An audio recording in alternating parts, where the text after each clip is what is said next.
Very nice. Thank you for being here. First speakers night of the year. Are we excited? Yeah.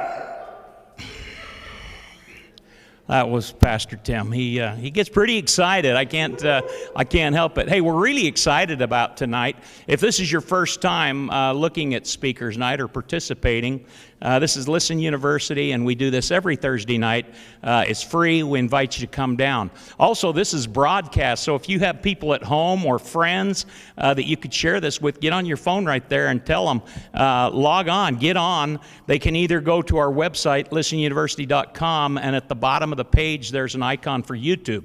If they click it, they're on with us. This is broadcasting live to at least 3 countries right now: Canada, the United States, and Texas. So right now, those 3 countries are involved. If you didn't laugh, I'm concerned about your geographic abilities because that's a really funny joke. And if you don't laugh, you also thought Texas was a country. So that's peculiar, but it's not funny there. But we're not there, so we should be laughing at that. That was a joke. When I say it there, they don't even crack a smile. They're just happy that I checked that out before I came over and found out that they are a country. So yeah, you can go there, or you can go to YouTube and just look for Listen University, and you'll find us and log on, because you're going to want to watch this tonight for certain. We've got a great speaker. This guy's been a friend of mine for about 2.5 years now, and he and his wife are amazing. They're an amazing couple. She's far more amazing than he is, but she wouldn't talk, and so I had to get him. So you never get the best. You always get the best you can, and so that's how we are here tonight. We hope as we get bigger and better as a company that maybe his wife would come and speak, and that she might see the value. Excellent, yeah. So that's how that works. Easton Kelsey is an optometrist by training, and was well known in the Valley, and had a thriving practice, and decided that working all those days and being in the office and looking in all of those eyes, and he just decided that wasn't for him. He wanted a bigger life than that. And it was a grind. He was putting in all the big hours, and he was making good money, but he wasn't getting to see his family as much as he wanted to. And he can correct this. I'm just making this up, but he can correct it if he wants to. He might like it and go home and actually have this life that I'm describing. That'd be awesome. But anyway, he is out now. He walked away from a successful, thriving practice and moved his family somewhere beautiful, Santa Clara, Utah. He's living the dream life, and he wants to, I think, continue to be a speaker, and he's got a lot to share. So we're fortunate to have him here tonight. Would you please give a warm reception to Mr. Dr. Easton Kelsey. Here he is.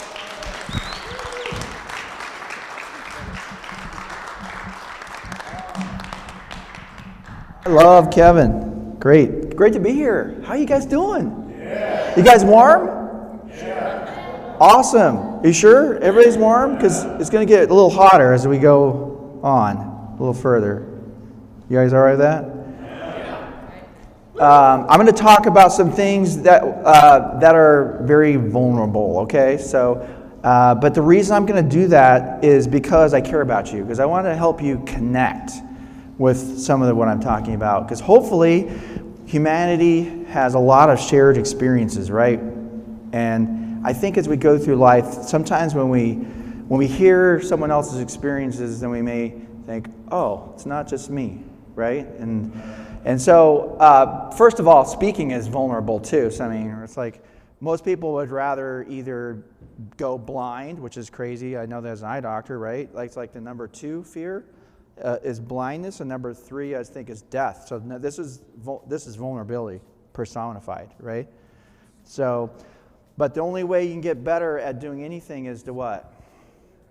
Right? So you got to be like John Wayne. You say, yeah, I'm scared to speak publicly, but courage is being scared and settling up anyway, right? Right? So that's the only way. One way to accomplish to get over your fears is to take action. So hopefully something, this is my guarantee, sometime in this next 5 hours together, no, I was kidding. I think my goal is that you come out of this with at least one little nugget, okay? And the nugget may be that Easton doesn't know much. So if nothing else, you'll learn something. Okay, does that sound fair? And a lot of you guys will just be review and reminder, I'm sure, because obviously Kevin's got a great culture here of learning people who actually intentionally want to get better, right? Question. If we're here for 5 hours and you fall asleep, do you want us to tuck you in? Yes, that would be great. So I'm going to talk about the habits of wholehearted relationships. And I know Kevin did a little snippet on habits, and so we're going to we'll call it success mapping of, no, just kidding. I think Kevin's point is, if you watch this video, is that we don't want to always fall back on the point that we are habits of creature and that everything that happens to us is because of habits, which the truth is it is true that we are a collection of habits. But the good news is there's a habit called choice, which allows us to decide which habits that we want in our life. So that's good. That's the good news, right? So we're not victims of well, this is just me. This is the way I am, right? So let's talk about that a little bit. So here's a disclaimer. I don't have it all figured out. Yep, I know. But I'm on a path. Okay, I'm committed. And that's what I'm going to ask you to do, is say, something tonight that I'm going to hear is going to allow me to commit to something in my life that I want to improve, okay? And so part of my understanding in habits comes from a book by Charles Duhigg. Some of you guys may have heard this book, The Power of Habits, and why we do what we do in life and business, okay? And he talks about this thing called the habit loop. Okay, you guys understand the habit loop. So was there handouts? We had some handouts. I wasn't sure if maybe after class you get the handout so you're not distracted. But if you want a handout, you're glad to have one. If you want to get it on the way out, that's fine too. And if you're online, let us know. We can get one sent to you, okay?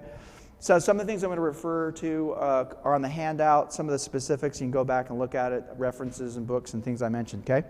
But the habit loop is pretty simple. The habit loop is, in any particular situation, is you have a stimulus, you have a response or behavior, and then you have a reward, short term, and long term you have some sort of result.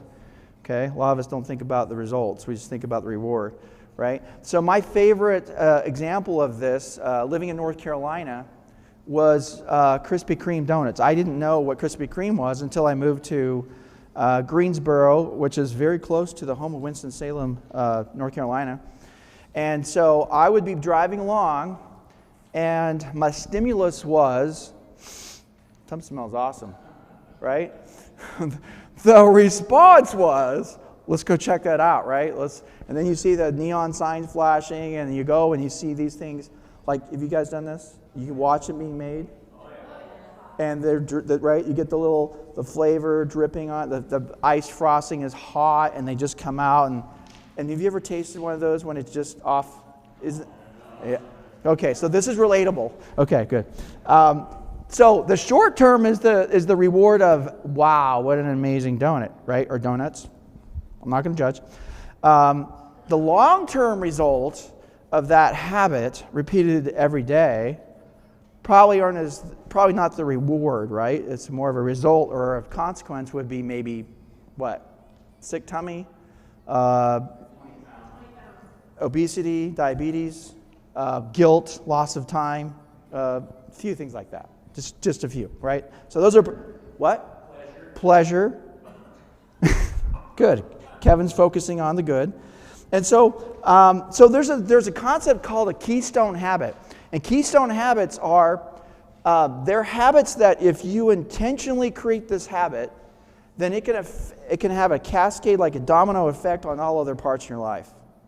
And a lot of times all it takes is you being intentional with one habit, and it can spread to all the other areas, a lot of different areas of your life. That's kind of good news, right?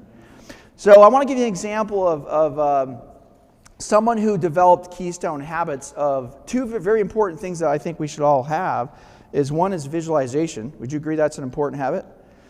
Right? To think about the future, what you want to create, because thoughts are things. And number two is meditation and relaxation. Would you agree those are important? So there's a gentleman by the name of Michael Phelps. You guys have heard of this guy? Right? No? Okay. So Michael Phelps, I think he has if you look at the overall medal count in the Olympics, he's got 28 gold medals. Okay? Overall. Okay? Number two has 14. No, he had 9. So he's got 14 more than number 2 on the list of all-time gold medals. So do you think Michael Phelps knows something about positive habits when it comes to swimming? Yeah? So I won't go through all the routine, but if you kind of dig into his story a little bit, he goes through all these, he goes through a very specific routine when he's racing, right? And when he's all the stretching he does, the music he listens to, which foot he puts on the thing, how he dries it, everything. It's all very choreographed.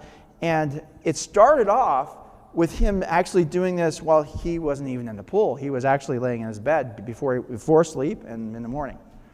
He would go through the entire routine process in his head, including how many strokes it was take him to win in his mind. He went it over and over and over again. And so his coach would all have to say when it was time for Michael, he was at practice and he wants to get him to race mode to see how he's going to perform. He would just say, Michael, put in the tape. Put in the tape. And it wasn't a real tape, it was just the video, it was the visualization that he had in his mind of how everything was going to go.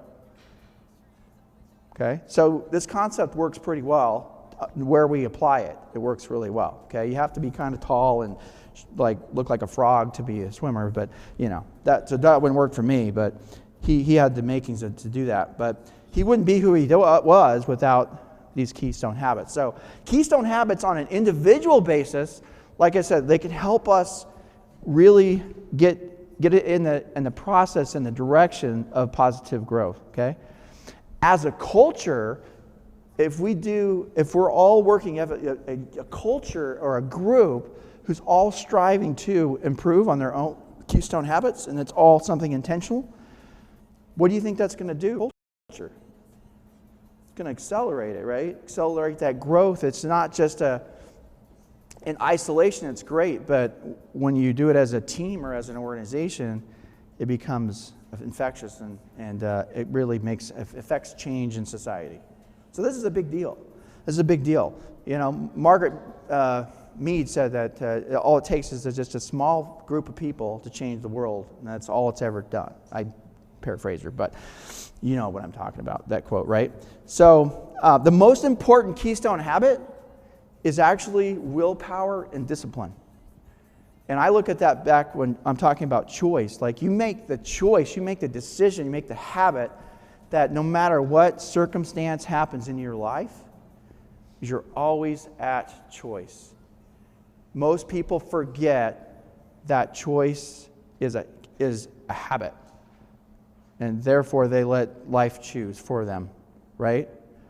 And so that's the biggest thing is if you have willpower, if you have, number one, you understand no matter what happens, Viktor Frankl talked about that, no matter what happened in his death camp in Auschwitz, no matter what happened, he said, I have the ability to choose my thoughts, my attitude, right? You have a choice, always, no matter what.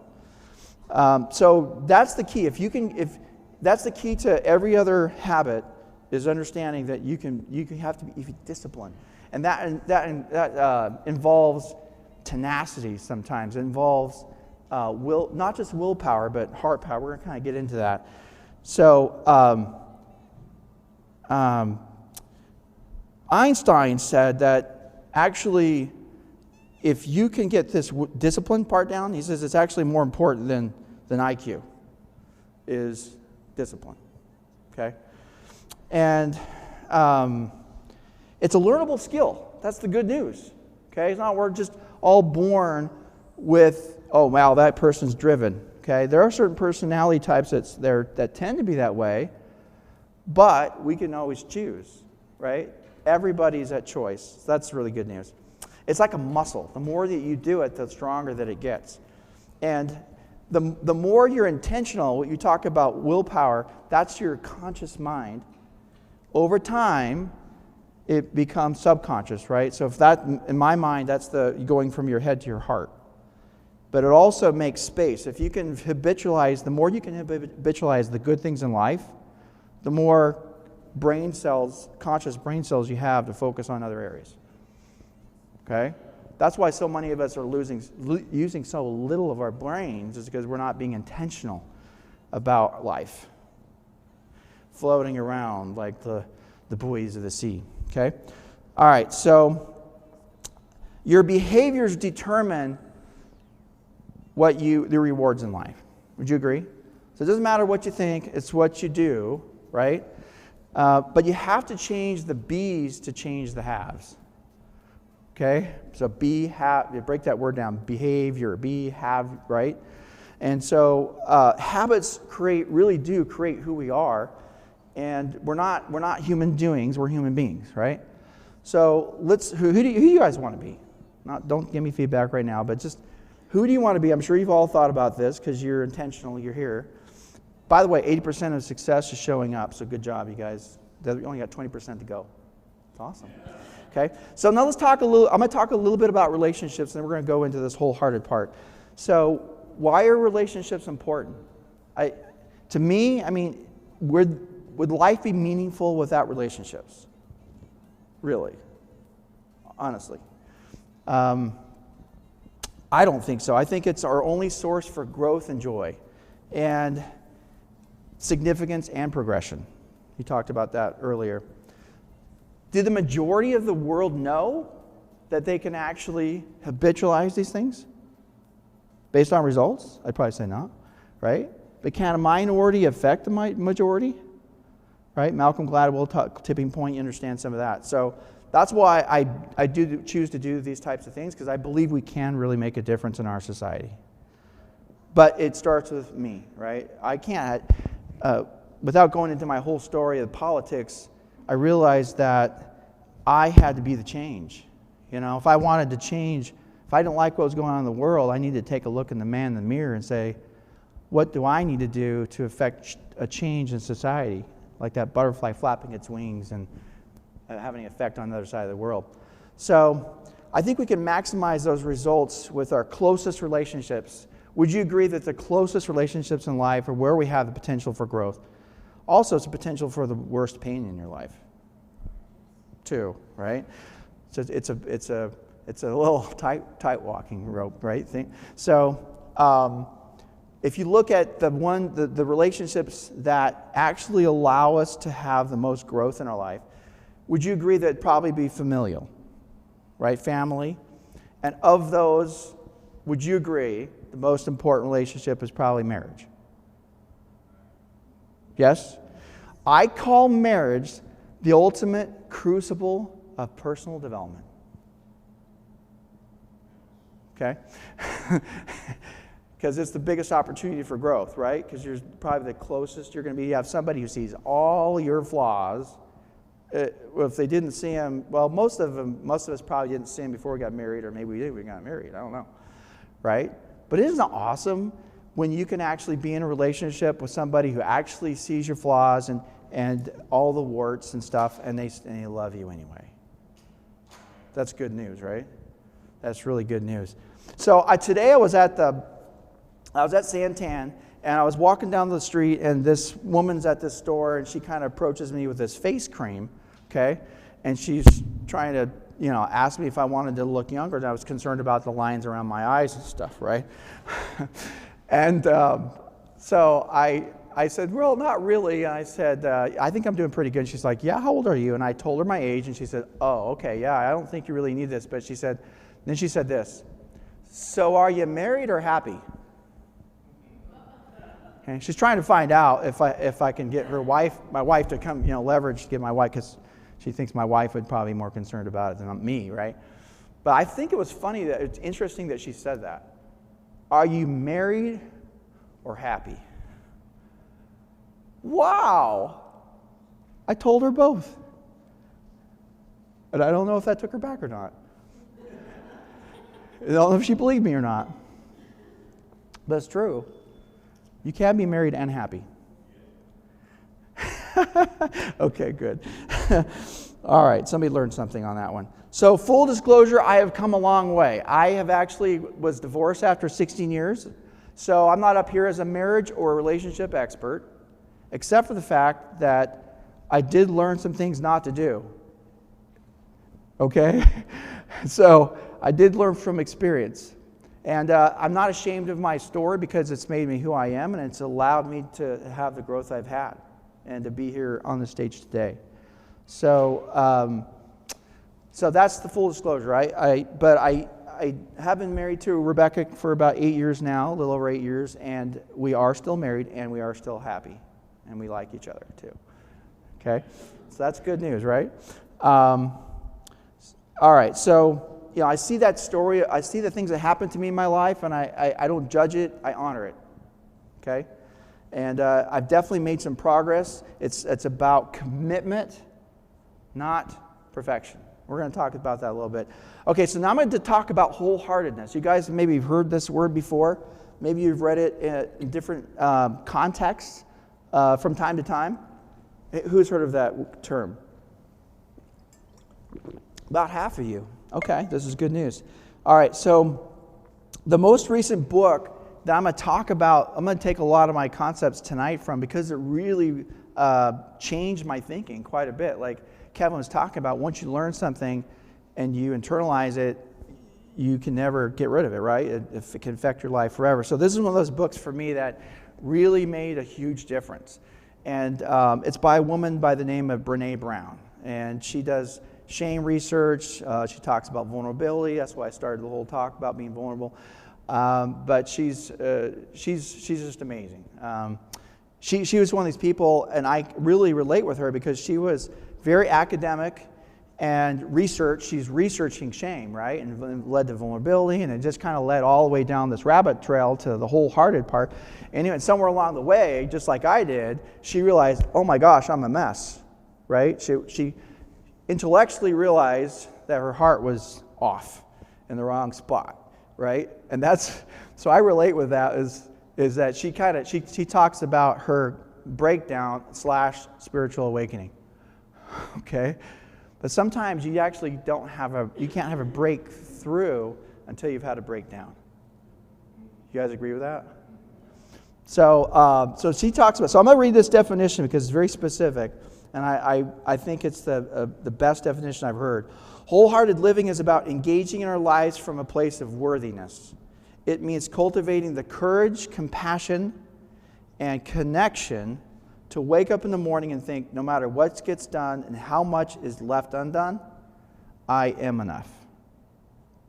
It's going to bed at night thinking, yes, I am imperfect and vulnerable and sometimes afraid, but that doesn't change the truth that I am also brave and worthy of love and belonging.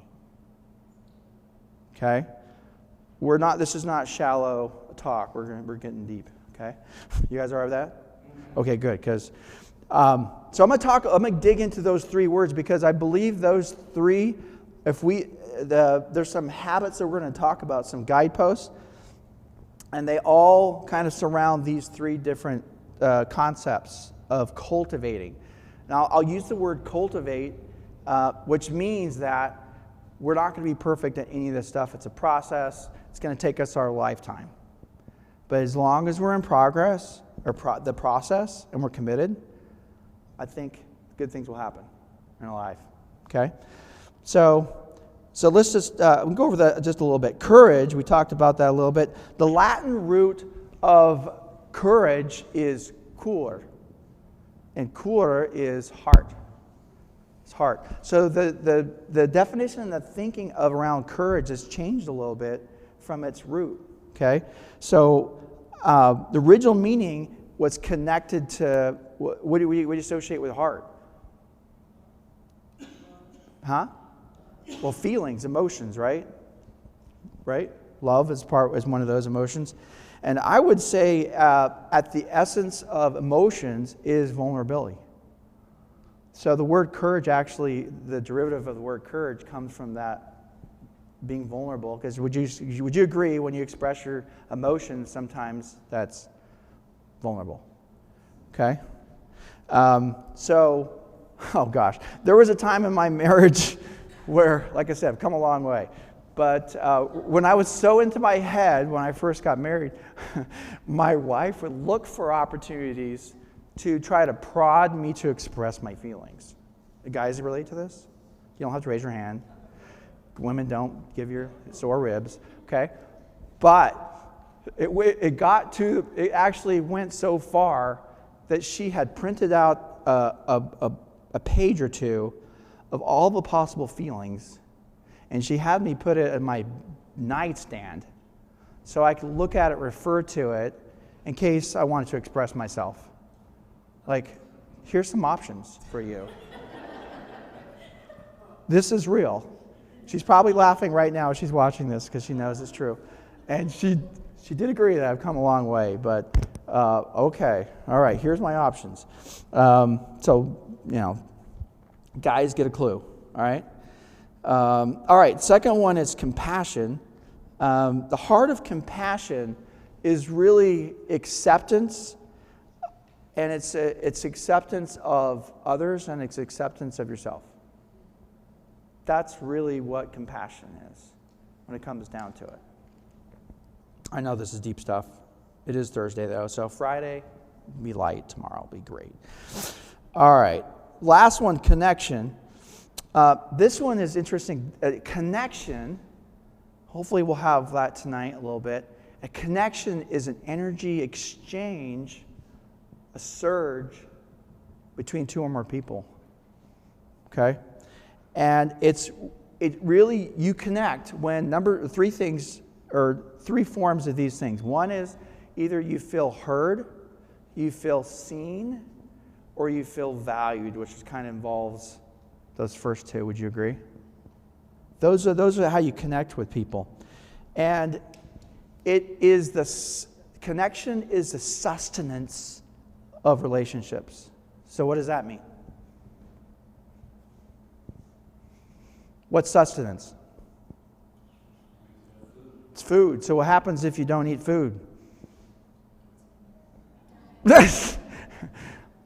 Well, it depends on your diet. You lose weight. So what happens to our relationships when we don't connect? Do you know people, and this is not to point anybody out, do you know people who have been, quote, married for 40 plus years and they really don't connect? They just kind of have a little agreement to get along and go through their routines and stay on their... You guys seen that?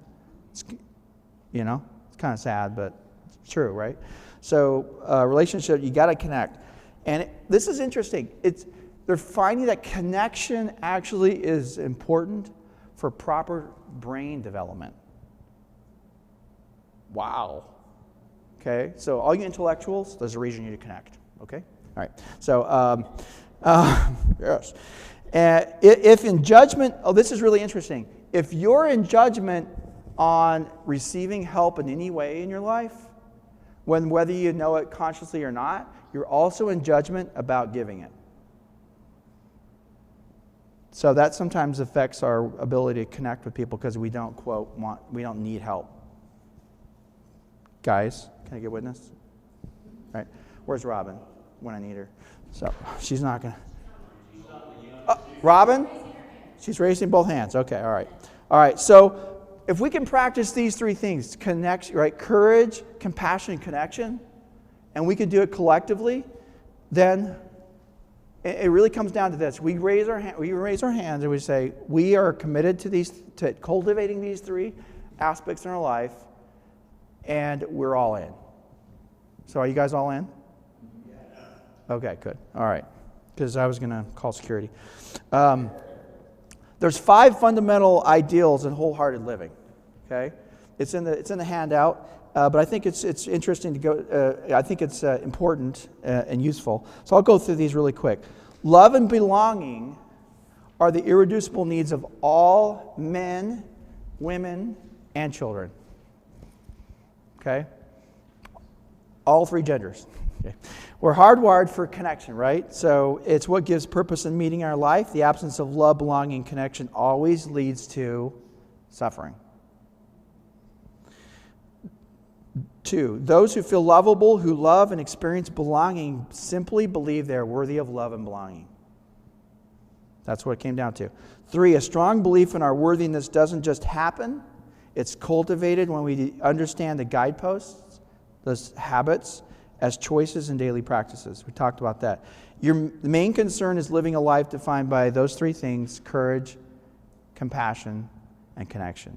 And the last one, the wholeheartedly identify vulnerability as the catalyst for those 3 things. The catalyst, okay? So, no wonder personal development is so difficult. Because who loves being vulnerable? Not too many people, right? I propose that a key component to wisdom with age is actually vulnerability, because the aging process itself makes us quite vulnerable. Some of you guys can give me a witness. It's true, right? So I believe that that's some of the wisdom, obviously experiences, but vulnerability comes with time. True? Although we can choose into it earlier, so that's good news too. All right. So I'm going to talk about a few guideposts. I'm not going to go cover every single one of them because for lack of the 5 hours you guys voted, and I guess I got to get off in an hour. So we'll go over a few of them, and then we'll kind of wrap it up and sum it up towards the end. And if you have any questions like that, stick around and kind of go over the stuff with you a little bit. The handouts will help a lot, okay? But some of these I think are more important to cover than others. So we'll talk about cultivating these guideposts or habits of wholeheartedness. So the very first one is authenticity. Okay? Authenticity. Now, every single one of these things, like remember, is a choice. So you may look at people and say, he's authentic, she's not, or whatever. It doesn't work that way. One day we may choose to be authentic, or one moment, and the next moment not. Whoa, it's kind of messy, right? That's the truth, okay? All right, so, and authenticity also kind of destroys that whole argument of, well, this is just the way I am, so, deal with it. This is the real me, okay? So, I believe the real you is not someone who's going, the real us, the best version of ourselves, is not somebody who's going to be mean and nasty and miserable, okay? I just don't think that's who any of us are, okay? So we need to show up and be real. That's really, right, authenticity. We need to let our true selves be seen, and letting go of who we think we are or who we want people to think we are. More like it, right? And really embracing who we really are. So who are we? Hopefully that's a question you may have asked yourself. Somewhere along the way, I got to a process and I realized some of who I am. I'm still a work in progress, but I can tell you part of who I am. I am a radiant, peaceful, compassionate, enthusiastic man of light. I hope you see that. I hope you feel it. Right? All right. So who are you, right? If you don't know these things, if you haven't really thought about who you are, that's definitely something we need to start with. It really starts with defining your values and then living into those values. And I really feel like you have to kind of come down. There's a word called priority that's been also changed a lot in the English language. Originally, priority meant what's number one. Now it's like, well, let's prioritize. Okay, 1 through 20 or whatever it is. It's what's the most important thing. And I think if we're wholehearted, at any given moment in our life, we'll know what's supposed to be the priority. It always involves trade-offs.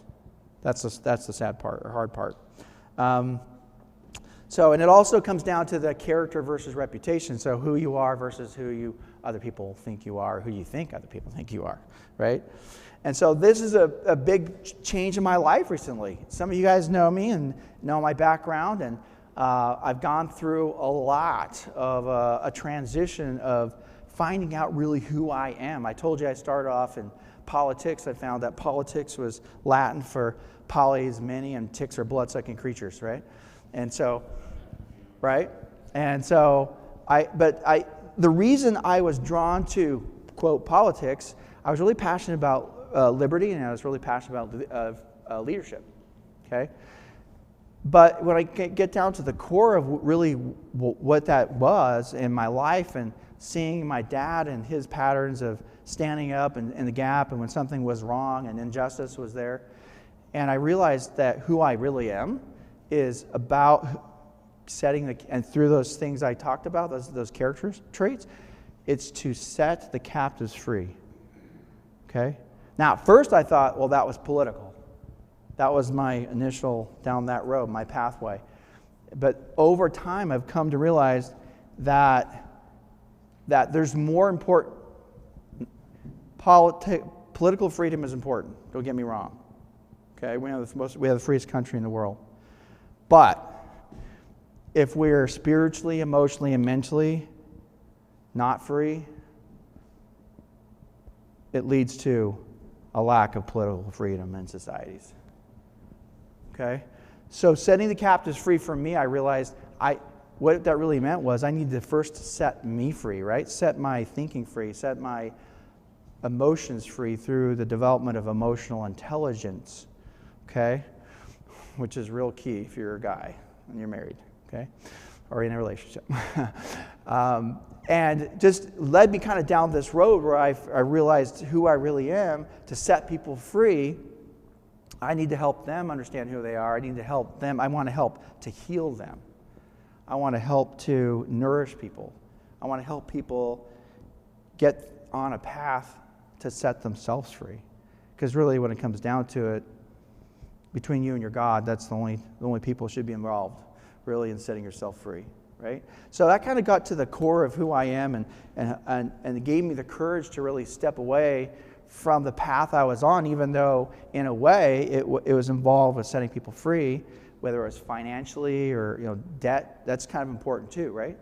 But I realized that when it came down to it, I was at a crossroads, and there was the two different business ventures were kind of, okay, do I want to be involved in a money revolution? Do I want to revolutionize money? That's kind of important. That's kind of cool. Who would like to get rid of the Federal Reserve and thinks that fiat money is stupid and likes privatized money and stuff like that, right?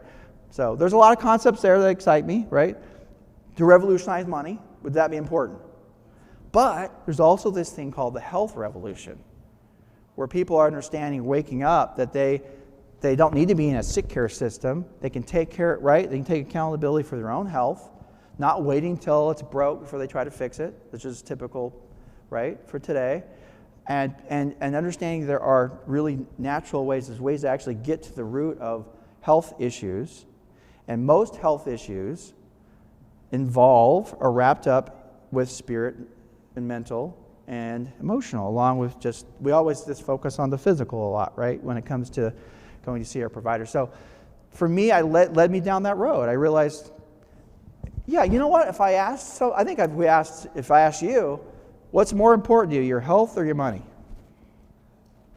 They're both important, but if you have a lot of money and you don't have no health, you can have good health and not have money and still be okay, right? But if it's the other way around, do you guys agree?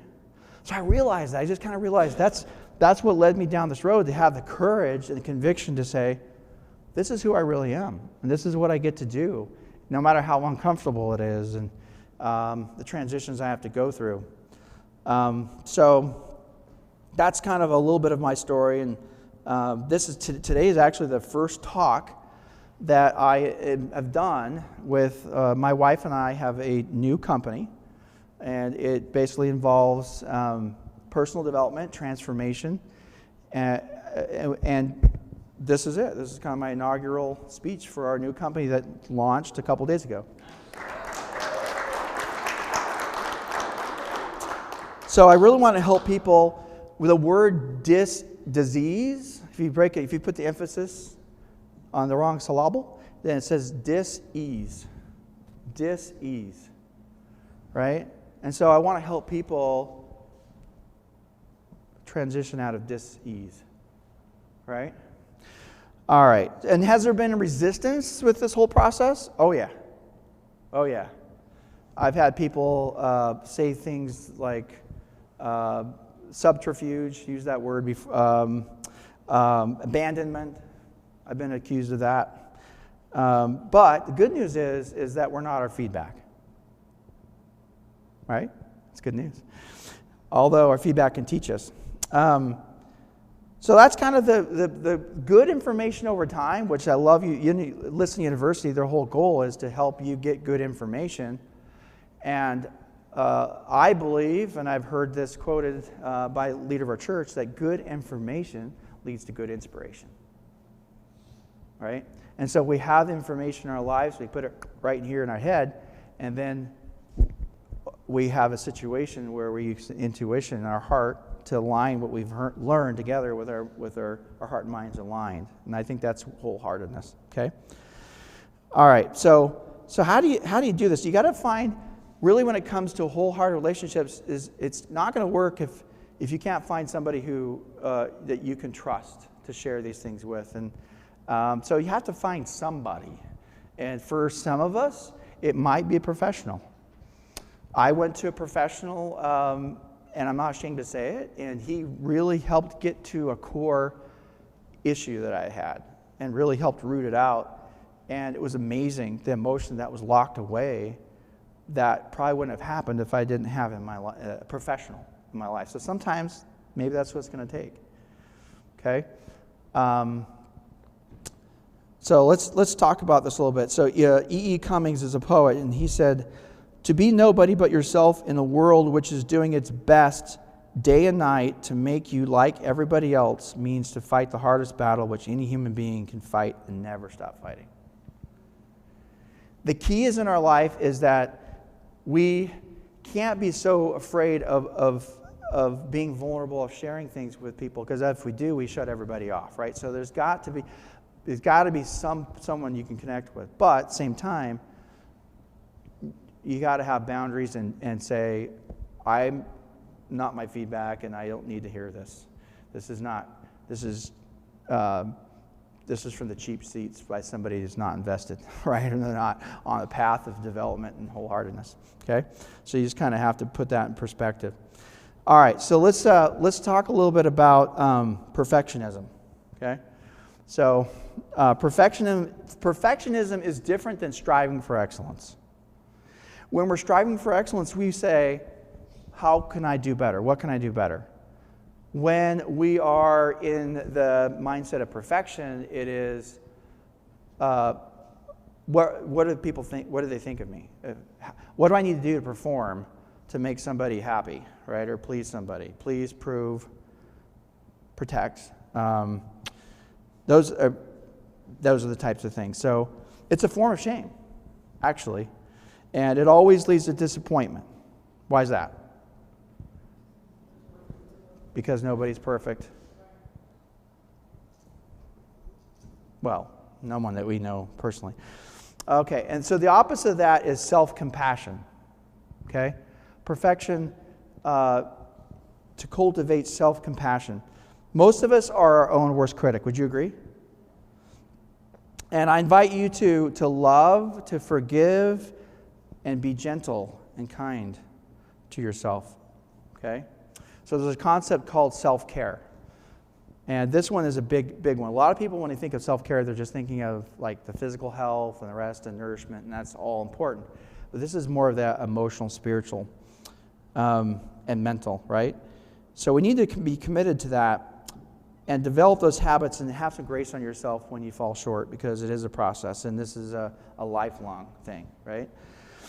And then if you, in my world, I lean on a higher power for that. Sometimes that I need that grace to come from my Heavenly Father, from my God, to help me understand. That's a strength that I can get that sometimes I can't get from anywhere else, but I know that one's always there. Okay? So yeah, I've had to apply that a lot in my life, but I'm grateful that faith is my number one value that I live into. And it's helped me a lot in my marriage. So my wife and I never fight anymore. Why are you laughing? So actually, because of the process we were both on, we're both intentionally getting better. So here's the truth, okay? And this is how you know that you're on the path. We fight less. Our fights are less intense, and we recover and make up faster. Would you say that's progress? Okay, so there you go. Okay. There is on the paper. There is a website. It's self-compassion.org. You can go on there and do a free assessment and find out how much compassion that you have for yourself. It'll kind of give you different categories, and do it yourself, and so in your own privacy. But luckily, I have a lot of self-compassion. Otherwise, like I said, I wouldn't be up here on the stage with all the stuff I've been through. But that you can find out. Okay, well, here's the little aspect of self-compassion I get to cultivate and work on the most. Okay, numbing out. Okay, numbing out is the number. You know the number one addiction is? Huh? Any idea? What? Sugar. So it's a higher category than that. It's actually busyness.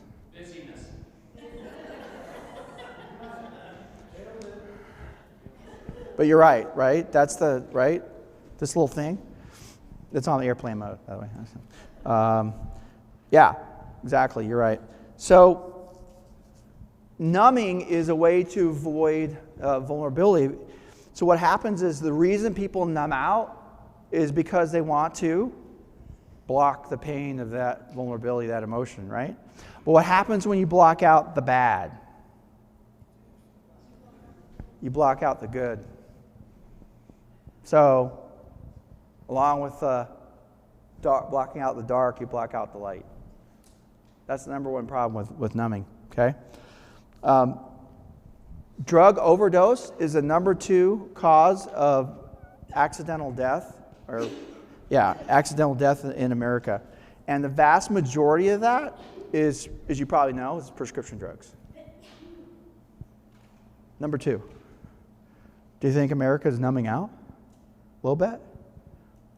Yeah?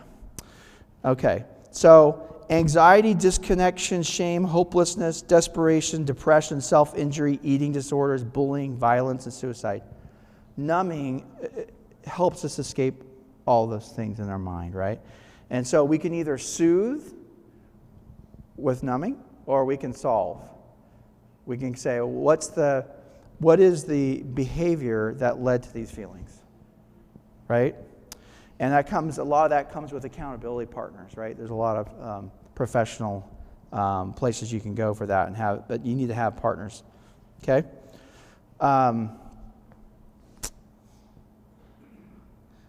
Dr. Elizabeth Kubler-Ross said, people are like stained glass windows. They sparkle and shine when the sun is out, but when the darkness sets in, their true beauty is revealed only if there is a light from within. So people who've gone through hard times, those are the people that actually have developed the most resilient spirit, and they come out the other side of it, right? That is because we're all going to develop these things in our life. We're all going to have shame is universal, by the way. Okay, so it's about how do you get through that? How do you get through that process? And the number one way to do that is empathy, right? It's having that self-care and having a care for other people, that compassion. So we have to go from when we get shamed, we go from what happens for most of us, we're in our limbic brain, right? That's our kind of reptilian brain where we just kind of react to things, right? And we have to switch over to our neocortex, right? Our higher parts of our brain. Stephen Covey calls it that space between stimulus and response. And he says it's about 6 seconds. About 6 seconds. So he says in that 6 seconds is where we have the choice, right? To switch over from that part of our reptilian brain to our higher cortex. That's a challenge for most of us, including me. So how do you do that? You have to recognize what shame is, understand what triggers are for you, okay? For me, I might get dry mouth. I might get hot flush. I might just start shaking a little bit or something. You have to understand what those triggers are. And like for me, if I'm on shame, I say no matter what I do, it's never enough. I feel powerless, okay? And then the number two is you got to go up into once you're getting the right part of your brain, you can say, number one, is there any truth? Is there a kernel to truth to what I'm hearing? Number one. Or number two, is there expectations involved in this relationship? Okay? So would you guys know that expectations are poison? They're toxic to relationships. So we'll kind of talk about that a little bit, how we get over that. And then we have to be able to reach out with somebody who can be empathetic. It may not be that person that shamed us. Most likely not. Okay? Otherwise, even though we make mistakes, they might be. And then you have to kind of lean into that discomfort because there's no growth without discomfort, right? That's tough. It's easier said than done. So gratitude and joy are the spiritual practices that we're bound to a belief in human connectedness and a power greater than us. The opposite of scarcity is enough. Then we have to practice gratitude, and that's how we acknowledge that there's enough and that we are enough. So gratitude is not just an attitude. You've heard that gratitude is an attitude? So what they're saying is, no, it's actually a practice. It's an action. It's an intention. It's a verb. And so you have to figure out in your life, what are the ways that you can have gratitude, whether that is, a prayer, or if it's just saying thank you, reaching out to people, whether it's a card or a note, it doesn't matter. Like any type of expression of gratitude, it's one of the higher vibration things that we can have in our life is gratitude. I did a gratitude journal in November, which was very helpful. Just to write it down. The physical act of writing is very powerful. Write things down. And just the gratitude is key to building that resilience. So we talked about people who have been through really hard, very difficult things in their life. They put things in perspective. So they said joy comes to us in moments, ordinary moments. I listened to this guy who lost his family in a car accident, and he thinks back to those ordinary moments in our life, the little things that mean the most. The problem is that most of us don't experience those moments with joy because we're always like seeking for the extraordinary. And I think that's part of how we find joy is we have to just enjoy the moment, enjoy those ordinary moments. And two is, like I said, be grateful for what you have at the moment. That doesn't mean you're complacent about not wanting to move forward. Okay, and then don't squander your joy. Have no regrets. And I think this is interesting. I would encourage you to think about this is instead of having a dream list, which I was taught in business, we need to have a dreams. True? And dreams are important, but what I think is more important would be have a joy and meaning list. A joy and a meaning list. What in your life can you put on a piece of paper, these are the things that bring joy and meaning in my life. And then think about them, read those, strive for those things. Manifest those things in your life. Okay? Because I can tell you, most things on dream lists are about acquisition of things. And here's the truth. Things can never love you back. So you probably shouldn't love and dream about things. Right? One of the things on my dream list was actually travel. And it was travel with people that I love because I want to have those experiences with them, whether it's family or friends or something. But so I think travel is a good one. And heck, you might as well do it in a yacht. I was kidding. Just kidding. All right. Let's. So a couple other things. I'm not going to go into this, but creativity versus comparison. When I was a kid, we all go through those things in high school where we want to fit in, right? You feel like an outsider, and then we kind of have a mindset, maybe we move or something, and then we kind of, for me, I got to start over and say, oh, this is who I am here in this situation, in this circumstance, and it was just, nothing changed except for my mindset, right?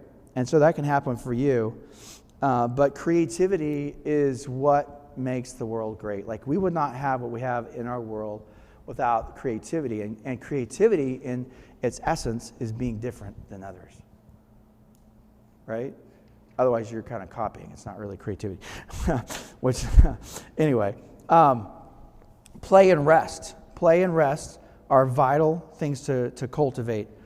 They make us more productive and inspire creativity. There's a great book called Essentialism, The Disciplined Pursuit of Less by Great McGowan that I would recommend. Versus, I was in a culture, in a business culture, that I'll sleep when I accomplish, or this, or when I'll sleep when I'm dead. That's what my mentor would say. Okay? It actually accelerates that, if you say that, by the way. So I strive for 7 to 9 hours of sleep.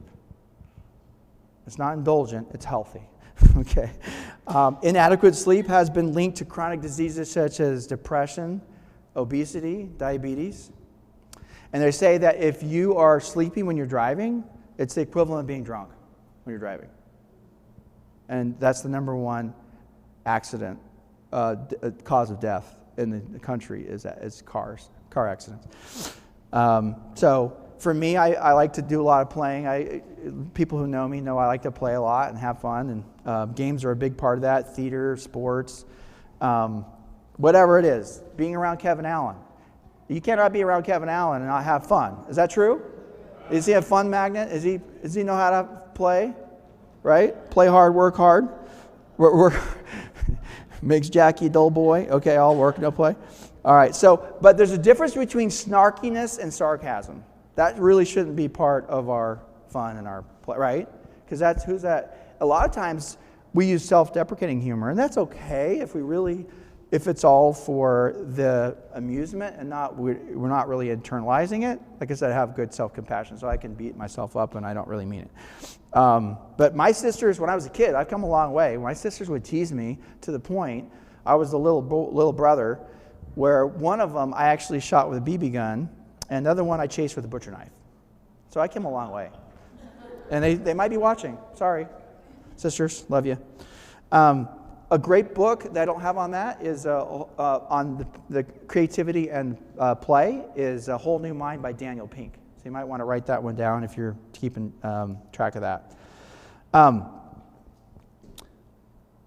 Calm and stillness versus anxiety as a lifestyle.